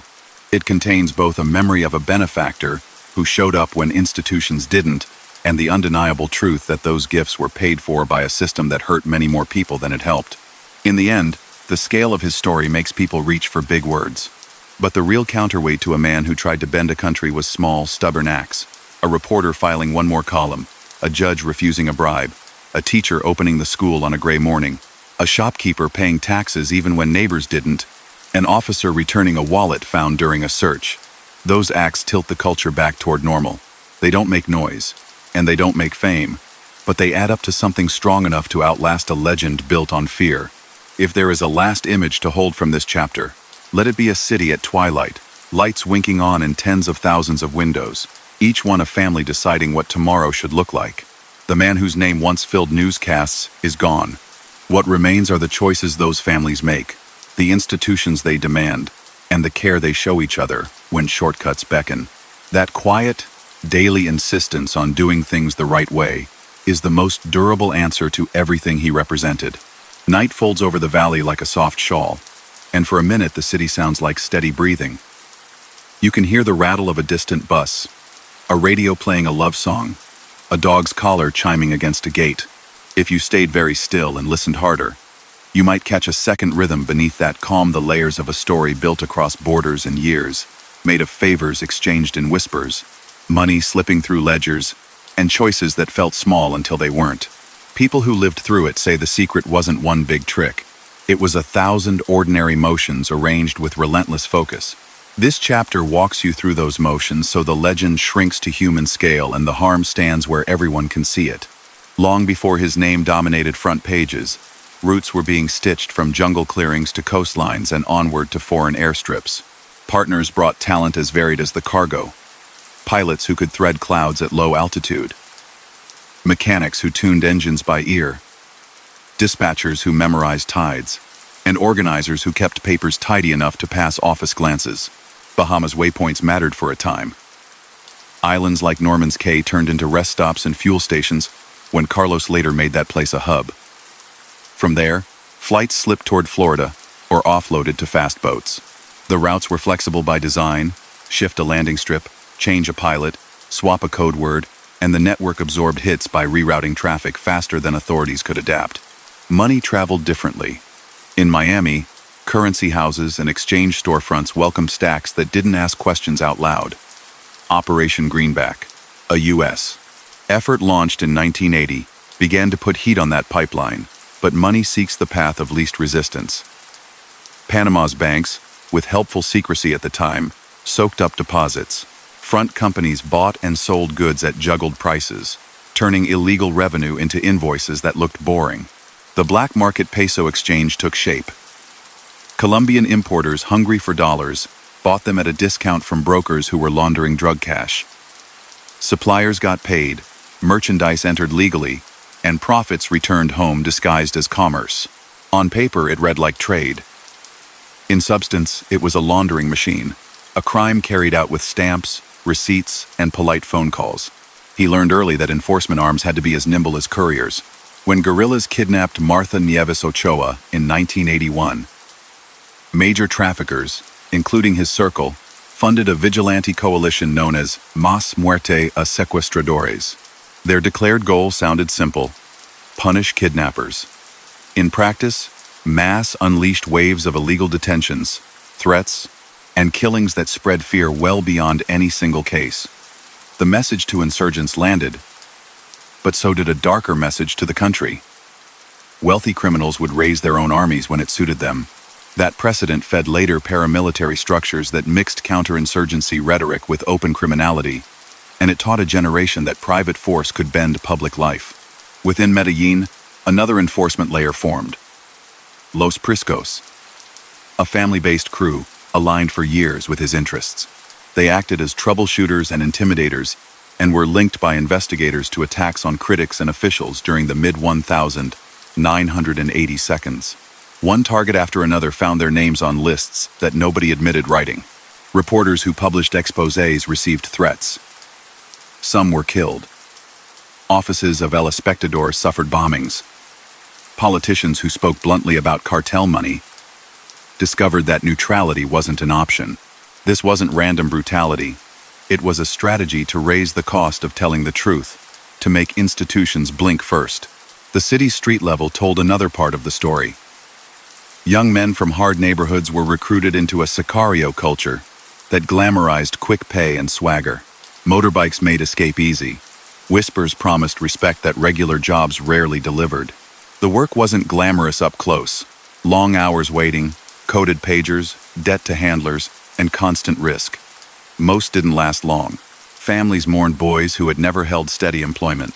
Boys who were treated as disposable parts of a machine that paid cash today and forgot names tomorrow. He didn't invent that desperation, but his enterprise monetized it, and a whole sub-economy grew around fear: lookouts, couriers, counterfeit plates, and repair shops that asked no questions. To coordinate that street world, a structure emerged that locals still recognize: plazas and combos. A plaza meant territory where retail sales, loan sharking, and extortion flowed through one gatekeeper. Combos were the crews managing those corners, overseeing disputes, collecting debts, and setting taxes fell to intermediaries who reported up the chain. From those habits, the Oficina de Envigado took shape, a service desk for organized crime that outlived its founder, changing leaders but keeping the same business model. Control territory, mediate conflicts for a price, and ensure that any revenue stream in range paid tribute. Years later, the names would change, but the template would stick. Stubbornly, he understood public relations. The program called Medellín sin tugurios, Medellín without slums, built brick houses, connected streets, and delivered keys and ceremonies filled with music and gratitude. Residents spoke of moving from shacks to homes that didn't leak, of sleeping without buckets catching rain. That mattered. Yet invoices behind those projects often looped through companies tied to his associates, and every press photograph doubled as insurance. Witnesses less likely to speak, jurors less likely to convict, politicians less likely to confront someone who could point to concrete results. Philanthropy dissolved resistance like warm water on sugar. It also helped him rehearse a political persona he later carried into Congress, a persona that cracked only when persistent reporting made denial impossible. Sports gave him a different kind of spotlight. He bankrolled youth leagues, paid for surgeries, and stood beside rising stars. Atlético Nacional's 1,989 domestic league season was marred when referee Álvaro Ortega was murdered after a contentious match. A crime prosecutors traced to men acting for cartel interests. The league canceled the season in shock. A year earlier, Nacional had lifted the Copa Libertadores, a first for Colombia, driven by a generation of remarkable players. Fans remember the joy, while also remembering the pressure cooker surrounding the game. Quiet threats, phone calls, and the knowledge that the wrong call could draw the attention of people you never want to meet. The field was a theater. The script was not always written by coaches. International alliances thickened the plot. Carlos Leader's flamboyance drew too much light. He was captured and extradited in 1987. A warning shot that confirmed why extradition frightened traffickers. José Gonzalo Rodríguez Gacha, El Mexicano, built rural strongholds and pumped money into private armies. He died in a police operation in 1989 after fleeing across fields. These were partners and peers, each with their own domains, each with methods that ranged from accounting cleverness to outright terror.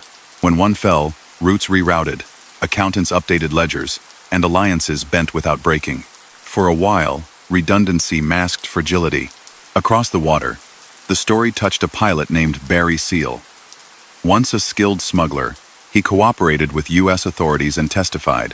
In 1986, he was killed in Louisiana by gunmen linked to the cartel, a U.S. court later finding conspirators responsible.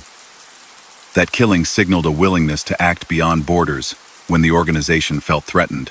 It also hardened resolve among investigators who saw in Seal's fate a line that couldn't be ignored. From that point forward, task forces crossed agency lines more fluidly, and indictments began to name not just couriers but organizers. The supply chain reached deeper than many imagine. Coca leaves often began in Bolivia and Peru. Then paste moved north toward Colombian labs hidden under canopies. Chemical procurement became its own illicit industry. Ether, acetone, potassium permanganate, drums ordered through fronts that pretended to clean factories or produce cosmetics. When Operation Tranquilandia, in 1984, mapped and destroyed a sprawling jungle complex, the world saw what a lab could really mean. Airstrips, generators, bunkhouses, and inventories that resembled small towns. That raid hurt profits but also taught traffickers to decentralize, to split production into smaller sites, and use mobile equipment. Another example of learning from blows and bouncing back meaner and more cautious. Money laundering rippled into real neighborhoods. Construction booms lifted cranes against Medellin's sky, sometimes funded by investments whose enthusiasm outpaced proper paperwork. Apartments turned into safety deposit boxes, ranches with fancy gates hosted weekend parties masking business meetings, car dealerships moved vehicles at prices that made little sense until you looked at the books. An entire class of white-collar workers, accountants, lawyers, notaries faced choices. Some refused to touch suspicious clients. Others rationalized that paperwork was harmless. The law didn't agree. Later prosecutions named these facilitators and treated their signatures as part of the crime because they were. He also practiced obstruction in ways that felt mundane until you added them up. Witnesses received visits from polite men who used calm voices to suggest new memories. Court clerks opened drawers to find envelopes and closed them without reading what lay inside. Judges answered phones that rang at late hours, with callers offering protection for families if certain rulings were delayed. Every small interference bent the arc of cases. The pattern made citizens wonder whether the law could ever hold. Reforms to witness protection, judge rotation, and case digitization later grew directly from those doubts. Rumors swirl around peculiar details that humanize a giant story. His brother Roberto wrote about cash stored in damp walls and buried drums, damaged by mildew or chewed by rodents. There are tales of bills burned in a fireplace to keep a child warm on a cold night while on the run. Whether each incident happened exactly as told matters less than what they say about scale. The enterprise generated so much cash that simple storage and preservation became problems. Finance turned into logistics, not just with banks but with warehouses, pallets, and rubber bands. Crime rarely looks cinematic when you're counting bundles under bad light and worrying about humidity. The estate with the zoo left a footprint that still waddles along riverbanks. Hippos imported as exotic pets multiplied after his death, adapting to Colombian waterways with surprising success. Biologists debate how to manage a population born of one man's vanity. It's an odd coda, but fitting. Decisions made for spectacle created headaches for people who never met him, requiring steady, expensive management decades after the headlines faded. The same could be said of many projects he touched: roads, houses, and stadiums that made initial sense ended up carrying a question: who paid how, and at what hidden price? He cultivated false sanctuaries beyond national borders. Panama, where he once sought shelter and negotiated possibilities, was later pulled into its own reckoning when General Manuel Noriega faced charges in the United States. Allegations that Panama's financial system had been used to launder drug proceeds were not theoretical. They were backed by records. Spain and the Netherlands became gateways for European distribution, with contacts in Madrid and the Canary Islands, helping goods cross borders disguised as legitimate cargo. Italian groups, especially in the south, became partners of convenience in certain periods, mixing old-world smuggling expertise with new-world supply. None of these relationships survived on charisma alone. They relied on predictable profit, and the willingness to enforce promises. Inside Colombia, his reach extended to municipal contracts and real estate boards. A cousin could appear as a silent partner in a firm that won a bid to pave a road. A friend could sit on a committee that approved permits for a new subdivision where money moved through layers of subcontractors. Tax evasion was not a side effect, it was a method. Underreported sales, inflated costs, and phantom suppliers eroded public revenue. That too is a crime, even if it doesn't make a noise. Every peso diverted from schools or clinics by a forged invoice left a mark as real as any bullet hole. By the late 1982, the extraditables slogan hardened into a threat. Better a grave at home than a cell abroad. The phrase appeared in communiques and was echoed by front organizations on radio call-in shows. Kidnappings of high-profile figures, journalists like Diana Turbay and relatives of politicians were tactics aimed at wrenching policy, not ransom in the traditional sense. Each case bent the country's calendar around negotiations and vigils. Families became central characters in a national drama they never sought. Even after releases, trauma remained, shaping careers in quiet rooms for years. None of this erased a complicated fact. In neighborhoods abandoned by the state, people sometimes experienced him as a benefactor who showed up. He covered funeral costs, delivered food baskets, and financed eye surgeries. Residents accepted help because children needed glasses and rent was due. Later, many said that gratefulness and fear had coexisted, that they hadn't believed they were defending a saint, only surviving a reality in which official help arrived too slowly or not at all. That duality explains why myths hold on even when facts are clear. It's easier to hold a simple story than to sit with contradictions. In courts and classrooms now, the full list of his crimes is taught without sensationalism.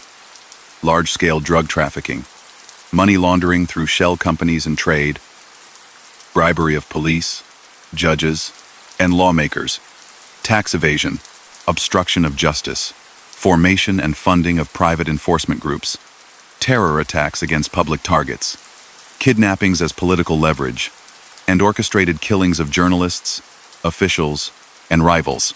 Investigations and trials some concluded, others still argued assign responsibility to him and to associates across time. Those records anchor memory in documents, rather than rumor. Stand tonight on a balcony and look at the same hills he once scanned for helicopters. You'll see cable cars moving like patient fireflies, libraries lit like lanterns, soccer pitches glowing under evening games. You'll also see caution written into everyday rules, contracts posted online, police rotations that avoid cozy relationships, youth programs funded with steady transparency instead of one man's fortune. If this story has a purpose, it's not to dwell on a legend, but to make clear how systems were built, how they broke things, and how people learned to mend them. The lesson is not exciting, but it's sturdy. When a culture insists on boring, honest paperwork and on truth told without fear, empires built on secrets begin to shrink. The city quiets after dinner, fans whirring in windows, a cool draft sliding down from the hills. Street dogs find warm spots on stoops, and someone tunes a guitar in a balcony chair. From up here, it's easy to think the past is finished, packed away in files and books. But history lingers in the way people lock doors, in the care shopkeepers take when they count cash, in the questions students ask about what went wrong and how to keep it from happening again. The story of one man's climb and collapse didn't end at a rooftop. It diffused into habits, laws, and the way a city imagines its future. He didn't act alone, not for a minute. Even in early hustles, a cluster of relatives served as anchors. His cousin Gustavo Gaviria handled numbers and logistics, building schedules that kept shipments moving and cash circulating. When Gustavo died in a police operation in 1990, the organization lost a planner who kept chaos from taking over. Others filled gaps, but the rhythm shifted. John Jairo Velasquez, known by a nickname on every police radio, became a face of enforcement and later a public narrator of those years, admitting to numerous crimes. Dandini Munoz Mosquera, called La Kika, was convicted in the United States for his role in the airline bombing. Each associate's path made clear that the enterprise relied on an ecosystem. Lawyers, pilots, gunmen, accountants, drivers, officials who looked away, and neighbors who stayed silent out of fear or favor.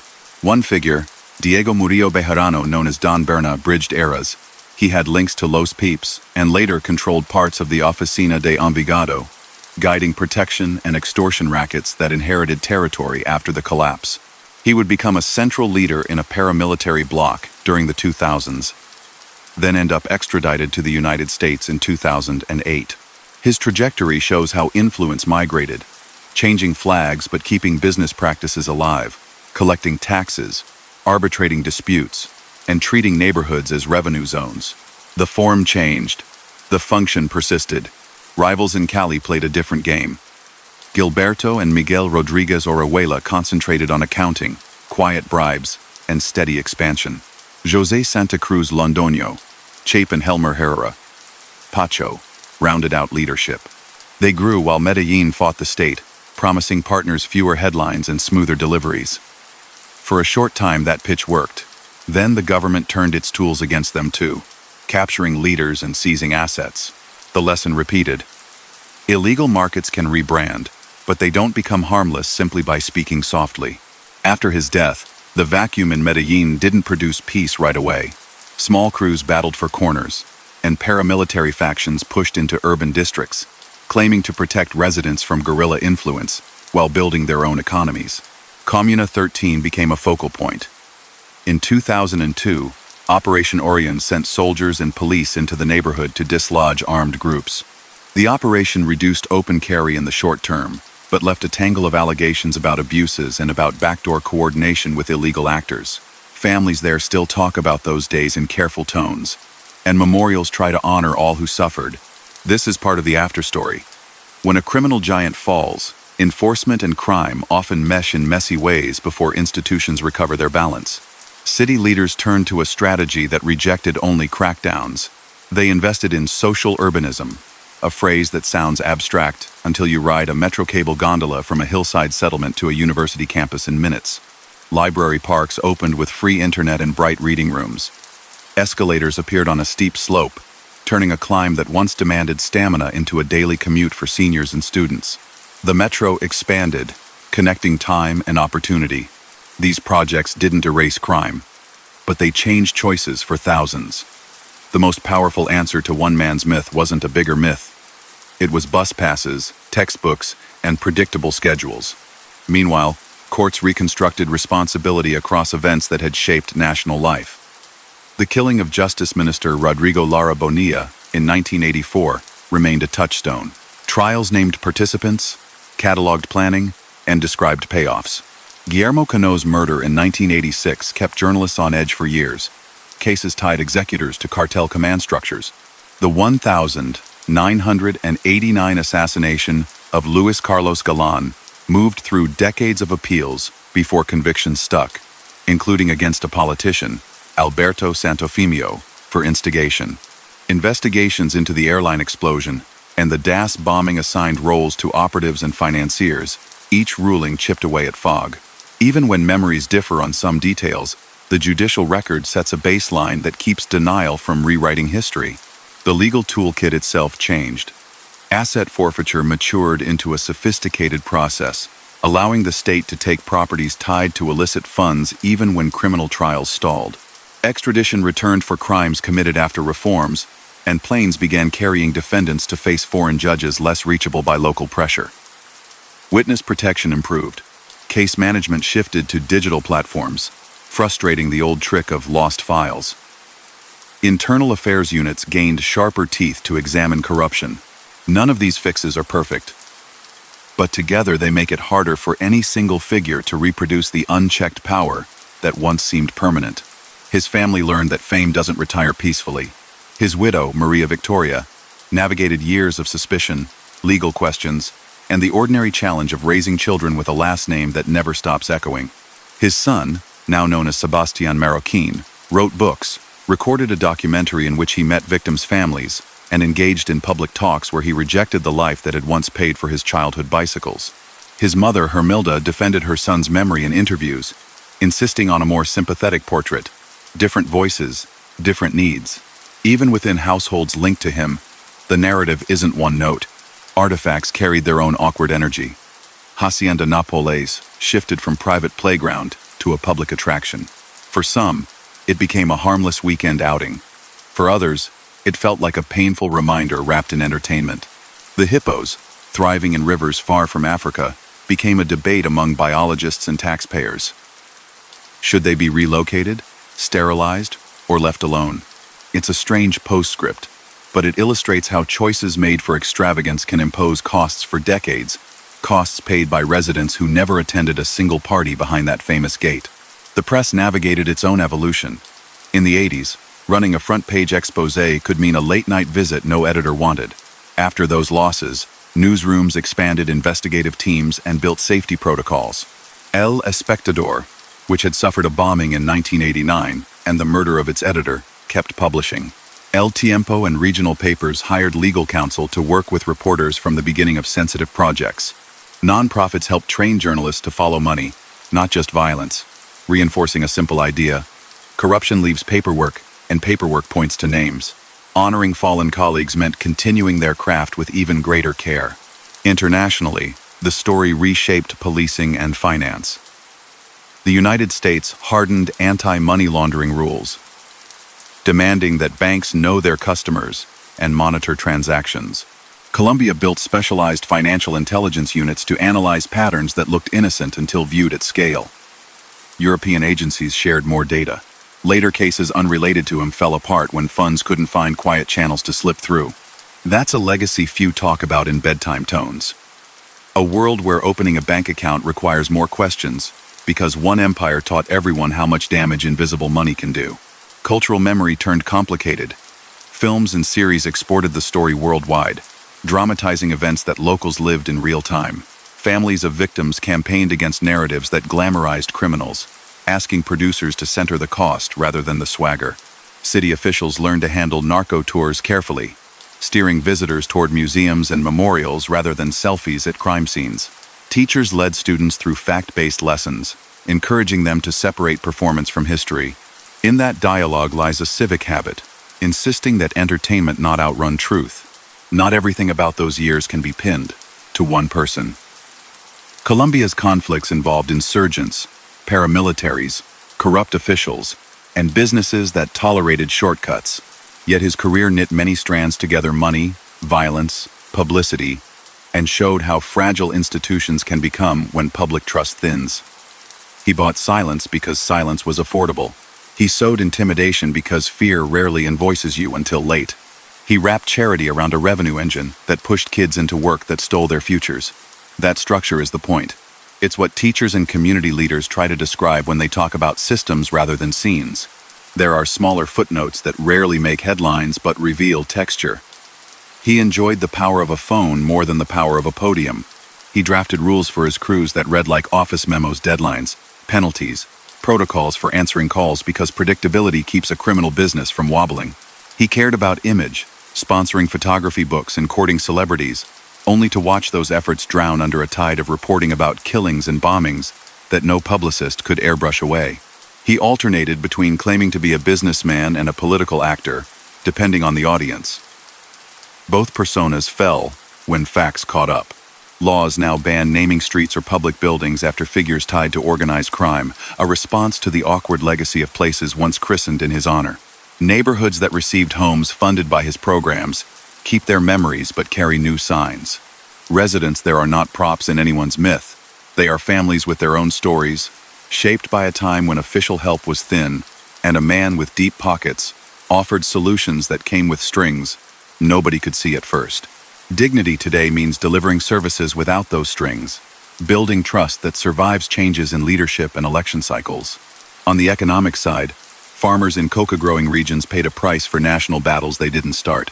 Eradication campaigns reduced supply in one zone and pushed it into another. Crop substitution programs failed when roads, buyers, and credit didn't arrive together. While not his personal design, the demand his organization fed created incentives that outlived him. Later governments tried new mixes: rural investment coupled with security, legal crops supported by guaranteed purchase, and infrastructure that connects remote towns to markets.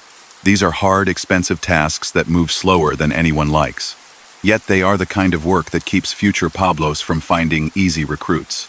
If you go back to the list of crimes and set aside shock, what remains is an outline of power used to bend a country. Large-scale drug trafficking built on labs, couriers, and bribes.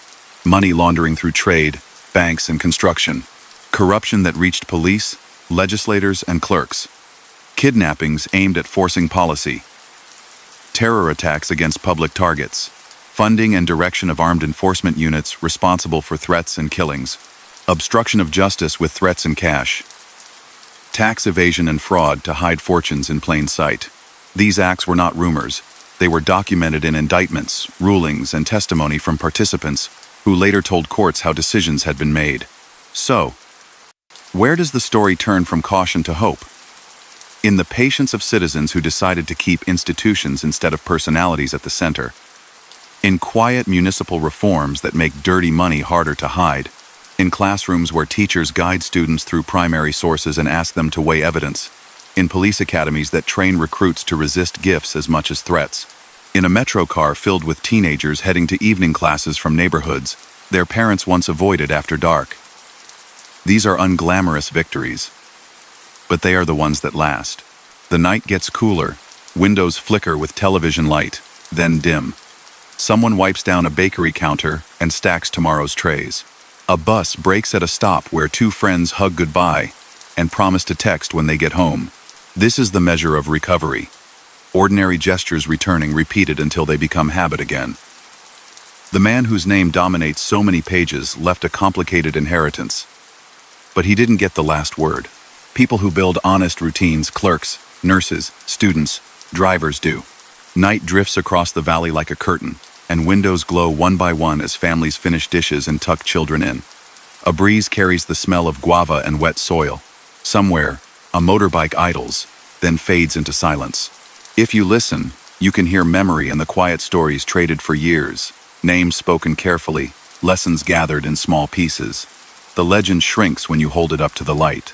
Behind every headline sat a stack of choices: who to bribe, who to threaten, which route to move, which photo to pose for, when to talk about charity, when to order a strike. In the end, that's what power looked like here: checklists, phone calls, envelopes, and a willingness to bend other people's lives to keep money moving. He declared a war on the police that tore through families who wore the uniform.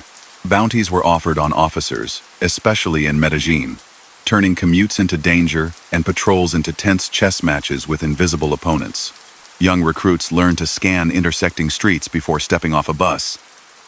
Veteran commanders carried themselves like targets, which, too often, they were. Colonel Valdemar Franklin Quintero, a respected police leader in Antioquia, was killed in 1989. Colonel Jaime Ramirez, a key figure in the Tranquilandia operation, had been ambushed in 1986. Many more officers died off duty, at lunch counters and in parking lots, because a criminal organization decided that fear would be its most reliable ally. Those killings were not side effects. They were a strategy. Public officials understood that laws alone would not protect them. The head of the National Intelligence Agency, DAS, survived one attempt on his life. The building he led was bombed months later. Mayors and judges received threats that left no doubt about the price of saying no. These acts were crimes with a purpose: to raise the cost of resistance so high that even honest people hesitated. That pressure makes institutions brittle. It forces decent workers to choose between duty and safety, a choice they should never have to make. The enterprise reached into sports because stadiums offer legitimacy and joy. Youth leagues gained uniforms, trips, and medical care. A goalkeeper as famous as any pop star posed for photos at an estate, later saying he had gone as a friend to help with a private dispute, only to find himself swept into legal trouble.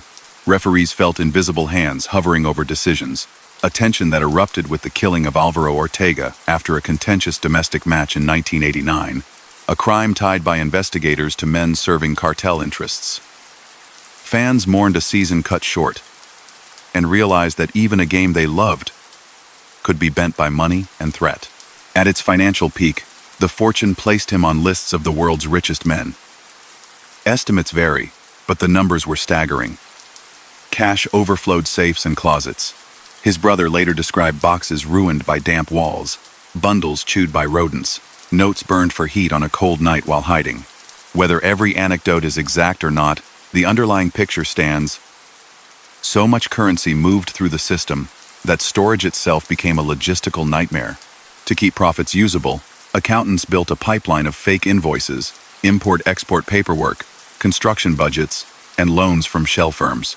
Trade-based money laundering, shifting value through mispriced goods, turned illegal revenue into stacks of receipts that looked dull enough to pass a quick glance.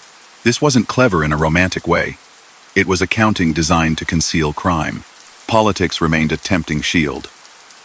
His brief period as an alternate legislator in 1982 gave him access, photos, and a narrative about entrepreneurship and charity. Donations to community projects softened critics. But reporters kept digging. They traced the paper trail. They found companies with almost no staff moving large sums, properties bought through proxies, and bank deposits out of sync with declared income. El Espectador's newsroom paid heavily for telling those truths, suffering a bombing and the murder of its editor, Guillermo Cano, in 1986. The press didn't give up.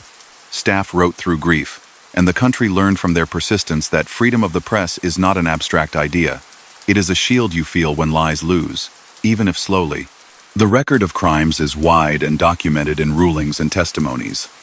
Large-scale trafficking, money laundering through trade, banks, and real estate, bribery of officials, tax evasion, obstruction of justice, kidnappings aimed at forcing policy, a campaign of intimidation and attacks against journalists, judges, candidates, police, and bystanders.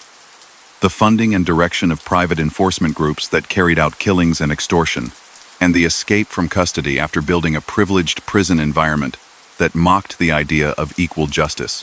Add to that the tactical alliance with other traffickers to create Los Extraditables, a banner under which threats were issued to push a constitutional agenda that served their interests. Each of these items eroded trust.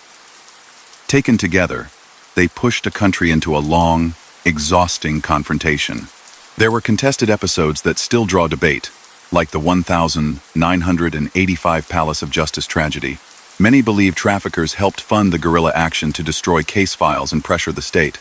Others argue evidence is incomplete. What remains beyond dispute is the outcome: grief, missing persons, and a deep scar on national memory. Open questions remind us that not everything can be packed neatly into a timeline. Yet uncertainty on some points doesn't erase what is known. It only asks citizens to be careful with claims and faithful to evidence. In neighborhoods where his name once drew cheers, people now talk with nuance. They remember deliveries of food and medicine when nobody else came. They remember houses that didn't leak after summer storms. They also remember car bombs, sudden curfews, and funerals for cousins and neighbors. Gratitude and fear lived side by side. And then, over time, the ledger balanced toward honesty. Help that arrives with a gun in its shadow is not help at all. Today, those areas carry new signs and new programs. Residents join oversight committees. Young leaders run after-school clubs.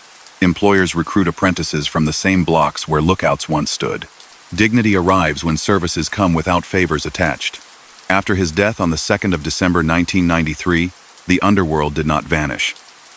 Cali's bosses stepped forward briefly, insisting on calm, while they spread influence through banks and city halls. The state moved against them, applying lessons learned: follow cash flows, protect investigators, and seize properties. Later, new groups emerged, looser and more agile, operating across regions with different acronyms. Paramilitary blocks built their own business models and were later demobilized in a process that sent leaders to courtrooms and, in many cases, to foreign prisons. The through line across these shifts is clear. Criminal enterprise adapts, but it always seeks the same things: silence, control, and an easy path for money. The answer must adapt too, without losing principle. Institutions adjusted. Extradition returned for crimes after reform, closing a loophole that had once been a bargaining chip. Asset forfeiture matured into a process that targets the heart of any criminal empire: wealth. Financial intelligence units grew teeth, learning to detect patterns that betray hidden ownership. Courts digitized records. Police rotations and internal audits tried to reduce cozy ties that corruption feeds on. Witness protection programs expanded, imperfect but vital. None of this is glamorous. It is the ordinary work of making a system less vulnerable to charm and threat. Culture wrestled with remembrance. Film and television brought the story to global screens, raising fears among victims' families about glamorization. Some productions chose restraint, showing harm without spectacle. Museums and memorials in Medellín took a different path entirely, centering testimony. At the Museo Casa de la Memoria, you hear recordings of residents describing checkpoints, vigils, and odd quiet mornings after big nights. School groups walk through exhibits curated to explain how rumor becomes record, and how record becomes shared memory that resists revision. The estate with the zoo became a public park, its gate plane no longer a boast but part of an uncomfortable lesson. The hippos multiplied in nearby rivers, an ecological puzzle that outlived the man who imported them on a whim. Even that detail speaks to a broader truth. Decisions made for spectacle have costs other people pay later. Cities must plan for those costs, whether they come as invasive animals or as buildings erected with laundered money that local government must reclaim and repurpose.